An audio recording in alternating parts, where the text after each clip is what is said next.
Hello ಗೆಳೆಯರೆ, la excellence IAS ಪ್ರಸ್ತುತಪಡಿಸುತ್ತಿರುವ October 14ರ ಕನ್ನಡದಲ್ಲಿ ದಿ ಹಿಂದು ಸುದ್ದಿ ವಿಶ್ಲೇಷಣೆಗೆ ತಮಗೆಲ್ಲರಿಗೂ ಸ್ವಾಗತ.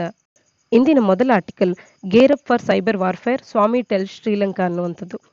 ಬಿಜೆಪಿಯ ನಾಯಕರಾಗಿರುವಂಥ ರಾಜ್ಯಸಭೆಯ ಸದಸ್ಯ ಕೂಡ ಆಗಿರುವಂಥ ಸುಬ್ರಹ್ಮಣ್ಯನ್ ಸ್ವಾಮಿ ಅವರು ಶ್ರೀಲಂಕಾದ ಅಧ್ಯಕ್ಷರನ್ನ ಗೋಟಬಾಯ ರಾಜಪಕ್ಷ ಅವರನ್ನ ಕೊಲಂಬೋನಲ್ಲಿ ಮೀಟ್ ಮಾಡಿದ್ದಾರೆ.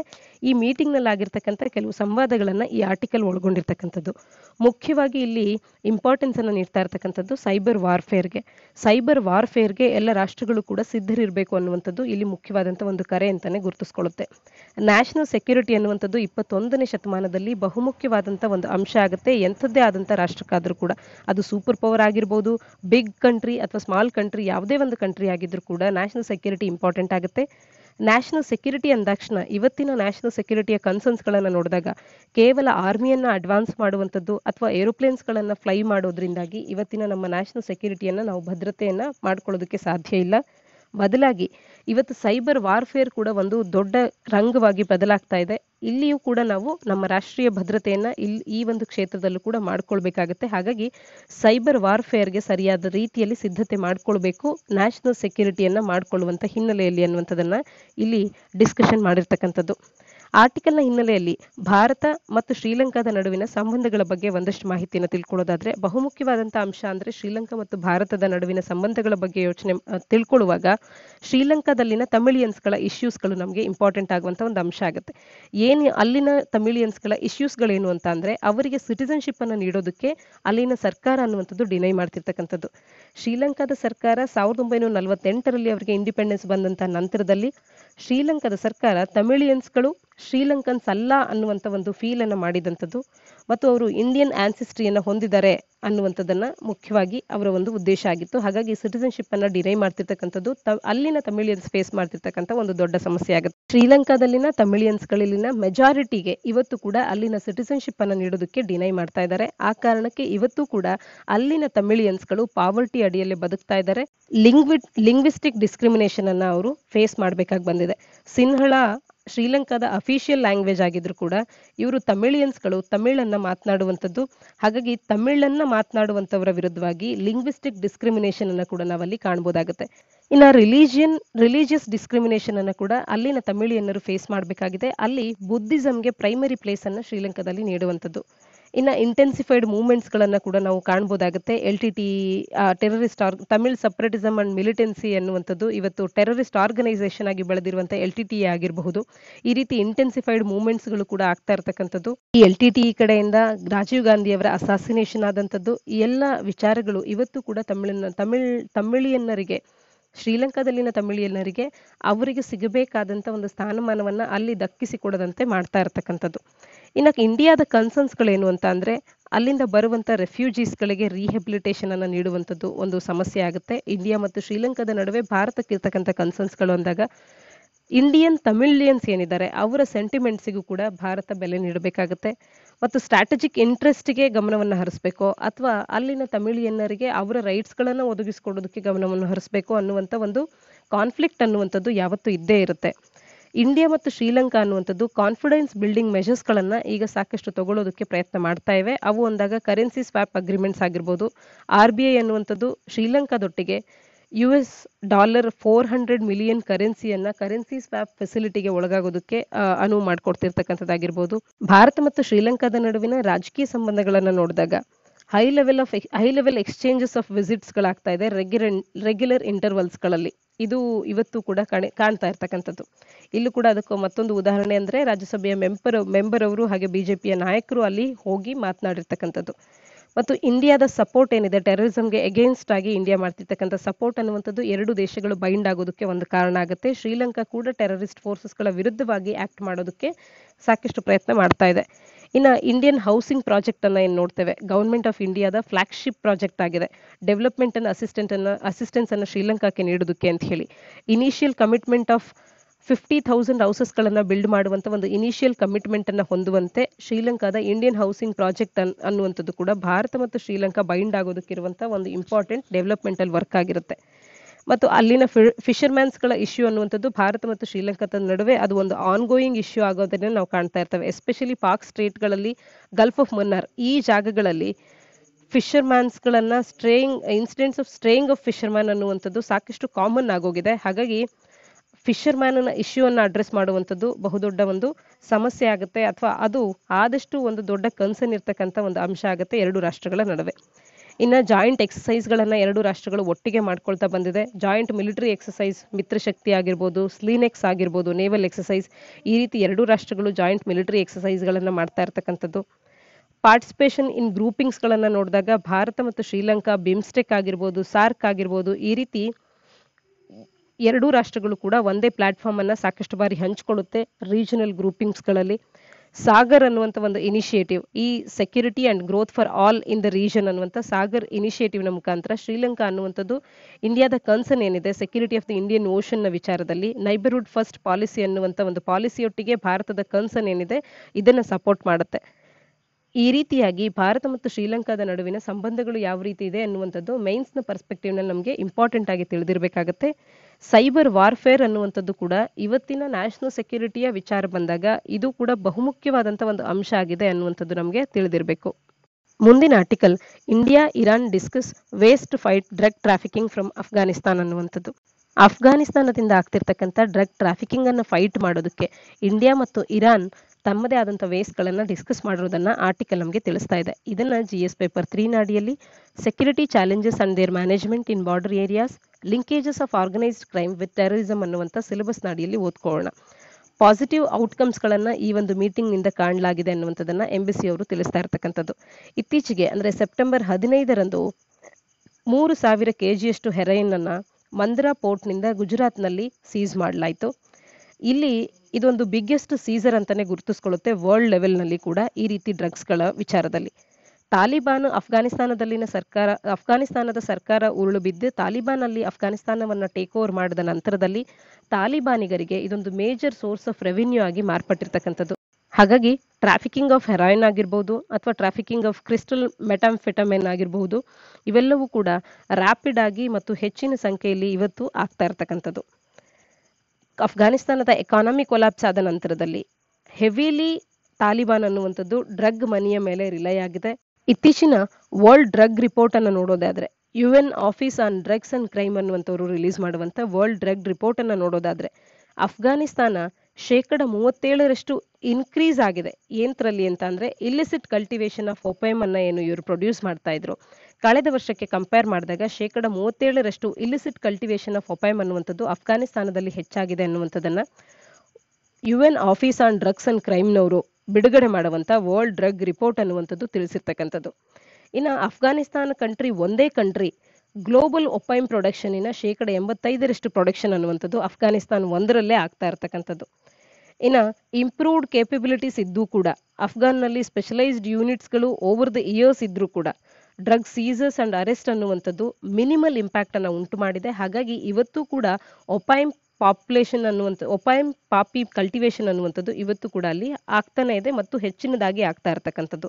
ಕೇವಲ ಒಪೈಮ್ ಅಷ್ಟೇ ಅಲ್ಲ, ಇವತ್ತು ಮೆಟಾಂಫೆಟಮೈನ್ಗೂ ಕೂಡ ಒಂದು ಮೇಜರ್ ಸೋರ್ಸ್ ಆಗಿ ಇದು ಬದಲಾಗ್ತಾ ಇದೆ ಅಫ್ಘಾನಿಸ್ತಾನ ಅನ್ನುವಂಥದ್ದು. ಅಂದ್ರೆ ಅಲ್ಲಿನ ಡ್ರಗ್ ಅನ್ನುವಂಥದ್ದು ಇಲ್ಲೀಗಲ್ ಟ್ರೇಡಿಂಗ್ ಅನ್ನುವಂಥದ್ದು ಅಥವಾ ಡ್ರಗ್ ಟ್ರಾಫಿಕಿಂಗ್ ನ ವಿಚಾರದಲ್ಲಿ ಅಫ್ಘಾನಿಸ್ತಾನದ ರೋಲ್ ಅನ್ನುವಂಥದ್ದು ದಿನೇ ದಿನೇ ಹೆಚ್ಚಾಗ್ತಾ ಇರ್ತಕ್ಕಂಥದ್ದು.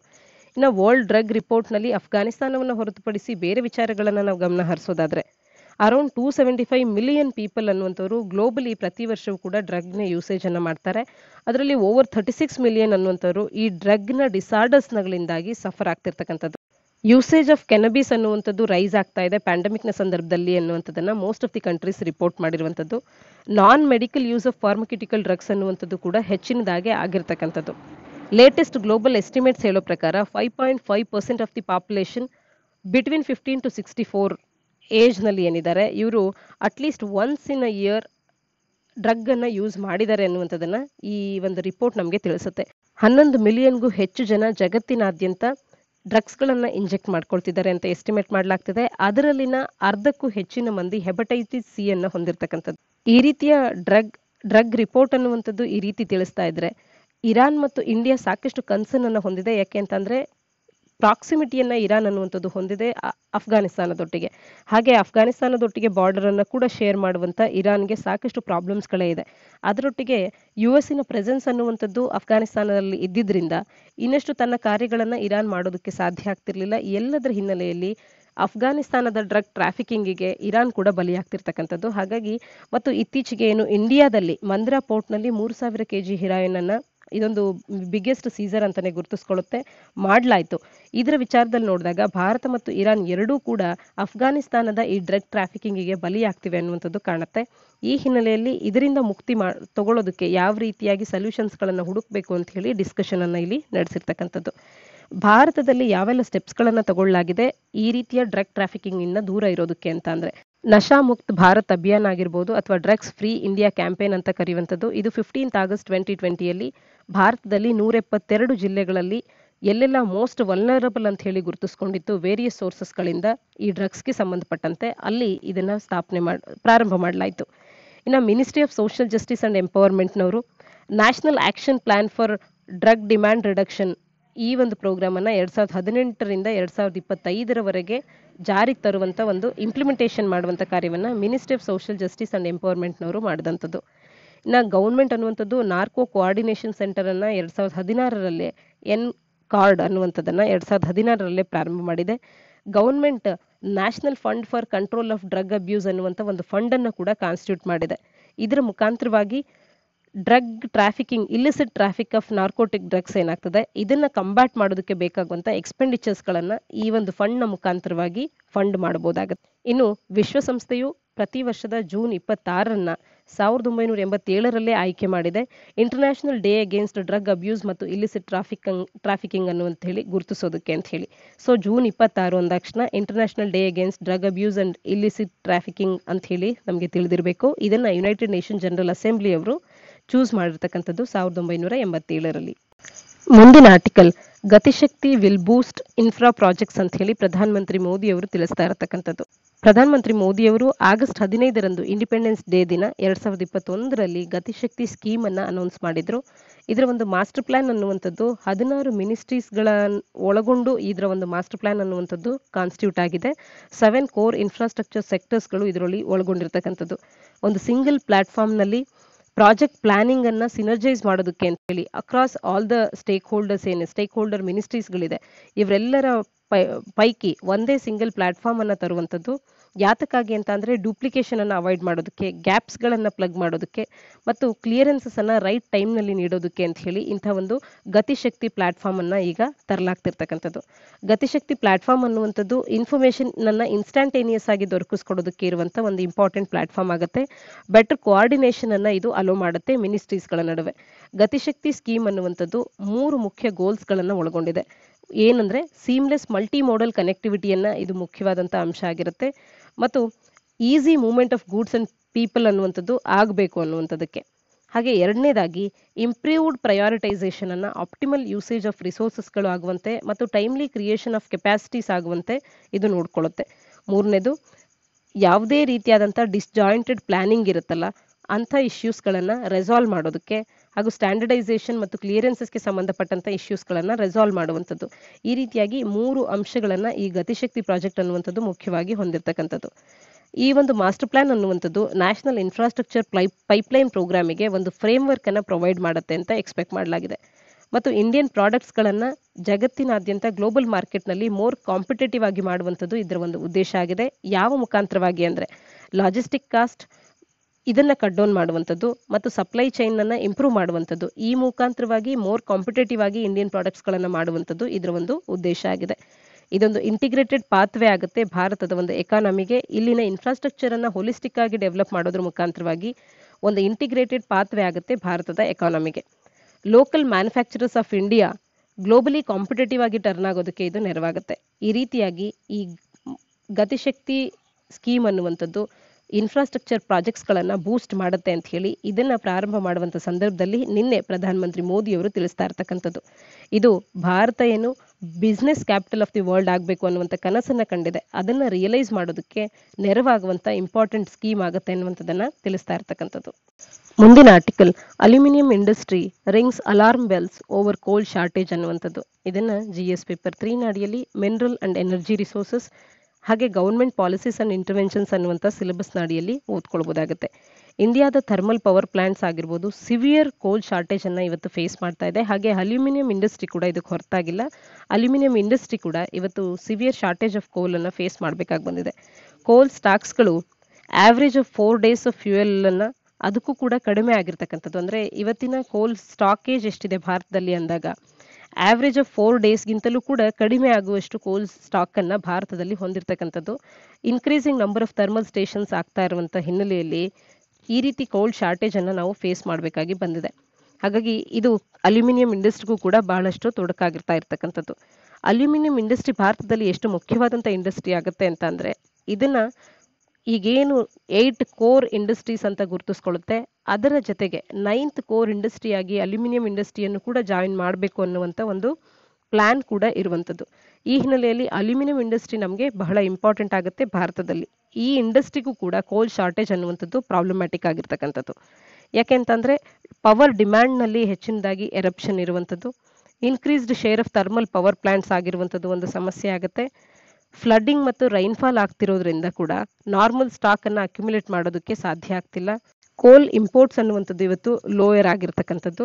ಇದೆಲ್ಲದರ ಇಂಪ್ಯಾಕ್ಟ್ ಏನು ಅಂತ ಅಂದ್ರೆ ಕೋವಿಡ್ ಪ್ಯಾಂಡಮಿಕ್ ನಿಂದಾಗಿ ಎಕಾನಮಿಗೆ ಸಾಕಷ್ಟು ಹೊಡೆತ ಆಗಿತ್ತು. ಎಕನಾಮಿಕ್ ರಿಕವರಿ ಅಥವಾ ಓಪನಿಂಗ್ ಅನ್ನುವಂಥದ್ದು ಏನಾಗ್ತಿದೆ ಭಾರತದಲ್ಲಿ ಅದು ಡಿಲೇ ಆಗುತ್ತೆ. ಈ ರೀತಿ ಕೋಲ್ ಶಾರ್ಟೇಜ್ ಆಗೋದ್ರಿಂದ ಅಲ್ಯೂಮಿನಿಯಂ ಇಂಡಸ್ಟ್ರಿಗೆ ನಷ್ಟ ಆಗೋದಾದ್ರೆ ಇದರಿಂದಾಗಿ ಭಾರತದ ಎಕನಾಮಿಕ್ ರಿಓಪನಿಂಗ್ ಅನ್ನುವಂಥದ್ದು ಸ್ಲೋ ಡೌನ್ ಆಗುತ್ತೆ ಅಥವಾ ಡಿಲೇ ಆಗುತ್ತೆ. ಇದರಿಂದಾಗಿ ಪ್ರೊಡಕ್ಷನ್ ಕೂಡ ಡೌನ್ ಸ್ಕೇಲ್ ಆಗಬಹುದು ಮತ್ತು ಇದೇ ರೀತಿಯಾಗಿ ಕೋಲ್ ಶಾರ್ಟೇಜ್ ಆಗೋದ್ರಿಂದ ಪವರ್ ಕ್ರೈಸಿಸ್ ಅನ್ನುವಂಥದ್ದು ಕೂಡ ಲಾಂಗ್ ಆಗಿ ಮತ್ತು ಹಾರ್ಡ್ ಆಗಿ ಭಾರತದಲ್ಲಿ ತೊಂದರೆಯನ್ನ ಉಂಟು ಮಾಡಬಹುದು. ಹಾಗಾಗಿ ಏನೆಲ್ಲ ಸ್ಟೆಪ್ಸ್ಗಳನ್ನು ತಗೊಳ್ಬೇಕು ಅಂತ ಅಂದ್ರೆ ಮೈನಿಂಗ್ ಅನ್ನ ರ್ಯಾಮ್ ಅಪ್ ಮಾಡಬೇಕಾಗತ್ತೆ, ಸಪ್ಲೈ ಕಂಟ್ರೋಲ್ಸ್ಗಳ ಮೇಲೆ ಹಿಡಿತಾ ಇರಬೇಕಾಗತ್ತೆ, ಇಂಪೋರ್ಟ್ಸ್ಗಳನ್ನು ಹೆಚ್ಚುಗೊಳಿಸ್ಕೊಳ್ಬೇಕು, ಹೈಡ್ರೋ ಪವರ್ ಜನರೇಷನ್ ಅನ್ನುವಂಥದ್ದು ಹೆಚ್ಚಾಗಬೇಕು ಮತ್ತು ನ್ಯಾಚುರಲ್ ಗ್ಯಾಸ್ ಪವರ್ಡ್ ಜನರೇಟರ್ಸ್ಗಳನ್ನು ಹೆಚ್ಚುಗೊಳಿಸಬೇಕು. ಇದೆಲ್ಲದರ ಮೂಲಕ ಭಾರತದ ಪವರ್ ಸಪ್ಲೈ ಅನ್ನುವಂಥದ್ದು ಕಟ್ ಆಗದೆ ಇರುವಂತೆ ನೋಡ್ಕೊಳ್ಳುವಂಥದ್ದು. ಹಾಗೆ ಇದರಿಂದಾಗಿ ಹೆಚ್ಚಿನ ಕೋಲನ್ನ ಬಳಕೆ ಅನ್ನುವಂಥದ್ದು ಏನಾಗದೇ ಉಳಿಯುತ್ತೆ. ನ್ಯಾಚುರಲ್ ಗ್ಯಾಸ್ ಪವರ್ ಜನರೇಟರ್ಸ್ಗಳ ಮುಖಾಂತರವಾಗಿ ಹೈಡ್ರೋ ಪವರ್ ಜನರೇಷನ್ ಮುಖಾಂತರವಾಗಿ ಕೋಲ್ ಅನ್ನುವಂಥದ್ದು ಪವರ್ ಸಪ್ಲೈಗೆ ಅಂತ ಹೇಳಿ ಬಳಕೆ ಆಗಲಿಲ್ಲ ಅಂದ್ರೆ ಅದನ್ನ ಅಲ್ಯೂಮಿನಿಯಂ ಇಂಡಸ್ಟ್ರಿಗೆ ಬಳಸ್ಕೊಳ್ಬೋದಾಗತ್ತೆ. ಕೋಲ್ ಅನ್ನುವಂಥದ್ದು ಮೋಸ್ಟ್ ಅಬಂಡೆಂಟ್ಲಿ ಫೌಂಡ್ ಆಗುವಂಥ ಒಂದು ಫಾಸಿಲ್ ಫ್ಯೂಯಲ್ ಆಗುತ್ತೆ ಜಗತ್ತಿನಲ್ಲಿ. ಇದನ್ನ ಡೊಮೆಸ್ಟಿಕ್ ಫ್ಯೂಯಲ್ ಆಗಿ ಕೂಡ ಬಳಕೆ ಮಾಡ್ಕೊಳ್ಳಾಗತ್ತೆ. Iron industry, aluminium industry, steam ಇಂಜಿನ್ಸ್ಗಳಲ್ಲಿ ಎಲೆಕ್ಟ್ರಿಸಿಟಿಯನ್ನು ಬಳಕೆ ಮಾಡೋದಕ್ಕೆ, ಎಲೆಕ್ಟ್ರಿಸಿಟಿಯನ್ನು ಪ್ರೊಡ್ಯೂಸ್ ಮಾಡೋದಕ್ಕೆ ಅಥವಾ ಜನರೇಟ್ ಮಾಡೋದಕ್ಕೆ ಅಂತ ಹೇಳಿ ಇದನ್ನ ಬಳಕೆ ಮಾಡ್ಕೊಳ್ಳಾಗತ್ತೆ. ಎಲೆಕ್ಟ್ರಿಸಿಟಿ ಫ್ರಮ್ ಕೋಲ್ ಏನಿದೆ ಇದನ್ನ ಥರ್ಮಲ್ ಪವರ್ ಅಂತ ಹೇಳಿ ಗುರುತಿಸುವಂಥದ್ದು. ಕೋಲ್ ಅನ್ನುವಂಥದ್ದನ್ನ ನಾವು ಇವತ್ತೇನು ಬಳಕೆ ಮಾಡ್ತಿದ್ದೇವೆ ಇದು millions of years ago form ಆಗಿರ್ತಕ್ಕಂಥದ್ದು. ಜೈಂಟ್ ಫರ್ನ್ಸ್ ಅಂಡ್ ಸ್ವಾಂಪ್ಸ್ ಅನ್ನುವಂಥದ್ದು ಏನು ಅವತ್ತು ಲೇಯರ್ಸ್ ಆಫ್ ದಿ ಅರ್ತ್ ನ ಕೆಳಗೆ ಬರೀಡ್ ಆಗಿತ್ತು, ಅದರಿಂದ ಇವತ್ತಿನ ಕೋಲ್ ಅನ್ನುವಂಥದ್ದು ಪ್ರೊಡ್ಯೂಸ್ ಆಗಿದೆ. ಹಾಗಾಗಿ ಇದನ್ನ ಬರೀಡ್ ಸನ್ಶೈನ್ ಅಂತ ಕೂಡ ರೆಫರ್ ಮಾಡಬಹುದಾಗತ್ತೆ. ಲೀಡಿಂಗ್ ಕೋಲ್ ಪ್ರೊಡ್ಯೂಸರ್ಸ್ ಯಾರು ಇಡೀ ವರ್ಲ್ಡ್ ನಲ್ಲಿ ಅನ್ನುವಂಥದ್ದನ್ನ ತಪ್ಪದೇ ಕಮೆಂಟ್ ಸೆಕ್ಷನ್ ಅಲ್ಲಿ ಕಮೆಂಟ್ ಮಾಡಿ ತಿಳಿಸಿ. ಲೀಡಿಂಗ್ ಕೋಲ್ ಪ್ರೊಡ್ಯೂಸರ್ಸ್ ಇನ್ ದ ವರ್ಲ್ಡ್ ಯಾರು ಅನ್ನುವಂಥದ್ದನ್ನ ತಪ್ಪದೇ ಕಮೆಂಟ್ ಸೆಕ್ಷನ್ ಅಲ್ಲಿ ಕಮೆಂಟ್ ಮಾಡಿ ತಿಳಿಸಿ. ಕೋಲ್ ಪ್ರೊಡ್ಯೂಸಿಂಗ್ ಏರಿಯಾಸ್ ಭಾರತದಲ್ಲಿ ಎಲ್ಲೆಲ್ಲಿ ಇದೆ ಅಂತ ಅಂದಾಗ ಮುಖ್ಯವಾಗಿ ರಾಣಿಗಂಜ್ ಆಗಿರ್ಬೋದು, ಜರಿಯಾ ಆಗಿರ್ಬೋದು, ಧನ್ಬಾದ್ ಆಗಿರ್ಬೋದು, ಬೊಕಾರೋ ಆಗಿರ್ಬೋದು, ಜಾರ್ಖಂಡಿನಲ್ಲಿ ಬರುವಂತ ಈ ಎಲ್ಲ ಪ್ಲೇಸಸ್ಗಳಲ್ಲಿ ಕೋಲ್ ಪ್ರೊಡ್ಯೂಸಿಂಗ್ ಏರಿಯಾಸ್ಗಳಾಗಿರುವಂಥದ್ದು. ಕೋಲನ್ನ 4 ರ್ಯಾಂಕ್ಸ್ಗಳಲ್ಲಿ ಕ್ಲಾಸಿಫೈ ಮಾಡಲಾಗುತ್ತೆ. ಆಂಥ್ರಸೈಡ್, ಬಿಟುಮಿನಸ್, ಸಬ್ಬಿಟುಮಿನಸ್ ಮತ್ತು ಲಿಗ್ನೈಟ್ ಅನ್ನುವಂಥದ್ದು. ರ್ಯಾಂಕಿಂಗ್ ಅನ್ನುವಂಥದ್ದು types and amounts of carbon ಈ ಕೋಲ್ನಲ್ಲಿ ಎಷ್ಟಿದೆ ಅನ್ನುವಂಥದ್ರ ಮೇಲೆ, ಅಮೌಂಟ್ ಆಫ್ ಹೀಟ್ ಎನರ್ಜಿ ಅನ್ನುವಂಥದ್ದನ್ನ ಎಷ್ಟನ್ನ ಈ ಕೋಲ್ ಅನ್ನುವಂಥದ್ದು ಪ್ರೊಡ್ಯೂಸ್ ಮಾಡೋದಕ್ಕೆ ಸಾಧ್ಯ ಆಗುತ್ತೆ ಅನ್ನೋದ್ರ ಮೇಲೆ ಈ ರೀತಿಯಾಗಿ 4 ವಿಭಾಗಗಳಲ್ಲಿ ವಿಂಗಡಿಸಲಾಗಿದೆ. Anthracite, bituminous, sub bituminous and lignite ಅನ್ನುವಂಥದ್ದು. ಜಾರ್ಖಂಡ್ನಲ್ಲಿ ಭಾರತದಲ್ಲಿ ಹೆಚ್ಚಿನ ರಿಸೋರ್ಸ್ಗಳನ್ನ ಅಥವಾ ಕೋಲ್ ಪ್ರೊಡ್ಯೂಸಿಂಗ್ ಏರಿಯಾಸ್ಗಳನ್ನ ಜಾರ್ಖಂಡ್ನಲ್ಲಿ ಹೆಚ್ಚಿನದಾಗಿ ನಾವು ಕಾಣ್ಬೋದಾಗುತ್ತೆ. ಲೀಡಿಂಗ್ ಕೋಲ್ ಪ್ರೊಡ್ಯೂಸರ್ಸ್ ಯಾರು ಜಗತ್ತಿನಲ್ಲಿ ಅನ್ನುವಂಥದ್ದನ್ನ, ಯಾವ ದೇಶಗಳು ಅನ್ನುವಂಥದ್ದನ್ನ ತಪ್ಪದೇ ಕಮೆಂಟ್ ಸೆಕ್ಷನ್ ಅಲ್ಲಿ ಕಮೆಂಟ್ ಮಾಡಿ ತಿಳಿಸಿ. ಇದಿಷ್ಟು ಇಂದಿನ ಸುದ್ದಿ ವಿಶ್ಲೇಷಣೆಯಾಗಿದೆ. ನಾಳಿನ ಸುದ್ದಿ ವಿಶ್ಲೇಷಣೆಯೊಂದಿಗೆ ಮತ್ತೆ ಸಿಗೋಣ. ಧನ್ಯವಾದ.